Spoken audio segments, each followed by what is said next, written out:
ഒരുങ്ങിടുക നാം ഒരുങ്ങിടുക, വരവിനായി നമ്മെ ഒരുക്കിടുക.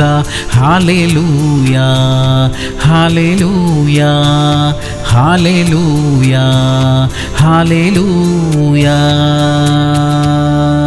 സങ്കീർത്തനങ്ങൾ 68:19. നമ്മുടെ രക്ഷയാകുന്ന ദൈവമായി നാൾതോറും നമ്മുടെ ഭാരങ്ങളെ ചുമക്കുന്ന കർത്താവ് വാഴ്ത്തപ്പെടുമാറാകട്ടെ. പ്രിയമുള്ളവരെ, ദൈവം നമ്മുടെ ഭാരങ്ങളെ ചുമക്കുന്നു എന്ന് തിരുവചനം നമ്മെ ഓർമ്മിപ്പിക്കുന്നു. അങ്ങനെയെങ്കിൽ ആ ഭാരങ്ങളെ നാം എന്തിനാണ് ചുമക്കുന്നത്? നമ്മുടെ ഹൃദയ വ്യഥകളെല്ലാം കർത്താവിനെ ഏൽപ്പിക്കാം. എന്നിട്ട് സമാധാനത്തോടെ നമ്മുടെ കാര്യങ്ങൾ ചെയ്യാം. കുടുംബത്തെക്കുറിച്ചും മക്കളെക്കുറിച്ചുമുള്ള എല്ലാ ഭാരങ്ങളും ഇന്ന് എല്ലാ ഹൃദയങ്ങളിൽ നിന്നും മാറിപ്പോകട്ടെ. പ്രാർത്ഥിക്കാം. സ്വർഗീയ പിതാവേ, അവിടുന്ന് ഞങ്ങളുടെ ഹൃദയഭാരങ്ങളെ ചുമക്കുന്ന ദൈവമായിരിക്കയാൽ സ്തോത്രം. ഞങ്ങളുടെ എല്ലാ വിഷയങ്ങളെയും അവിടുത്തെ പാദത്തിൽ ഞങ്ങൾ അർപ്പിക്കുന്ന അപ്പാ, അവിടുന്ന് അതിനെ എല്ലാം ഏറ്റെടുത്തിരിക്കുന്നതിനാൽ സ്തോത്രം. യേശു ക്രിസ്തുവിന്റെ നാമത്തിൽ തന്നെ.